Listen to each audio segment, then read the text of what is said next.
In what Prime Minister Gaston Browne describes as an act of goodwill and international solidarity, the government of Antigua and Barbuda has entered into a Memorandum of Understanding with the United States of America to accept no more than 10 refugees. The agreement first became public during the Prime Minister's weekly radio program on Point FM, where he indicated that the decision had been made several weeks ago following diplomatic-level discussions. Since that disclosure, the announcement has generated mixed reactions locally, with some members of the public and figures within the political opposition raising questions about the rationale, implications, and transparency surrounding the arrangement. Responding to concerns, Prime Minister Gaston Browne has sought to reassure the public that the agreement carries no hidden agenda.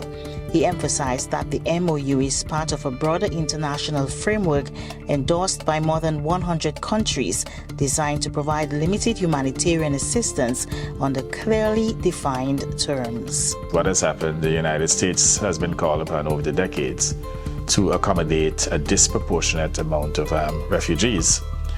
We have said to them that we will take a limited amount, up to a maximum of 10, provided that they have no criminal background and on the basis that they have skills. So the agreement that we signed was literally a memorandum of understanding that we stand in solidarity with the United States, and recognizing our limited capacity, we could not consider taking more than 10. It may not even be as many as 10, but again, as I said, we're doing this out of solidarity with the United States and to show goodwill. Speaking with Antigua.news, the Prime Minister stressed that the agreement does not obligate the country to accept individuals indiscriminately. Instead, he noted that Antigua and Barbuda retains full discretion under the MOU to accept or decline any refugee, ensuring that national interest, security considerations, and capacity constraints remain paramount. We've indicated to them that we do not have the capacity to take on criminal elements, and they understand that. And the agreement that we signed is a memorandum of understanding that gives us the sole discretion as to whether or not we wish to accept or to reject. Clearly, we'll be very responsible. In fact, 90 days ago, we would have written to them indicating a willingness to participate. This is before we signed the agreement about 2 weeks ago. And we would have said to them that whereas we'll participate, we will not accept any criminal elements in our country from third-party countries. Clearly, if we have Antiguans and Barbudans who are deported, even if they are criminal elements, then we have an obligation to take them back, because at the end of the day, they're Antiguans and Barbudans. So this is not a contentious issue, really, and it's just a typical opposition rhetoric trying to score cheap political points in which they are trying to create hysteria within the society. Antigua and Barbuda is not alone in this venture. Neighboring island Dominica also agreed to the refugee agreement.